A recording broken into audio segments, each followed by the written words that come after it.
If you've ever tried to use a hole saw in an area where there's already a hole there and the drill bit won't bite into anything, you'll know that it's pretty impossible to try and get that hole saw to go straight into the drywall. So I came up with a little bit of a hack that allows you to still drill over that existing hole. This is going to start with a piece of cardboard. So I'm just taking an old Amazon box here, and I'm cutting off a piece of the cardboard that is a little bit larger than the hole I need. Okay, so here's my cardboard, and I'm going to take that up to the ceiling. Now, up at the ceiling, I'm going to place that over the area that I want to use the hole saw. Again, I'm doing a 6-inch hole here, and I'm just going to staple this at all 4 corners.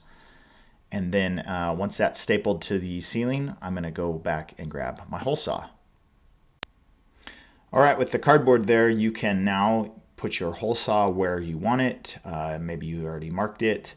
And then start drilling just like normal. And the cardboard is enough to hold that guide bit in the middle in place so that the saw can bite properly into the drywall.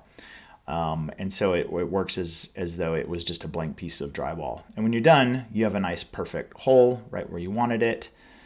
And after you're done doing the hole saw part, you can just reach up and grab the cardboard and pull the cardboard. Usually the staples will come off with the cardboard, which is what you want.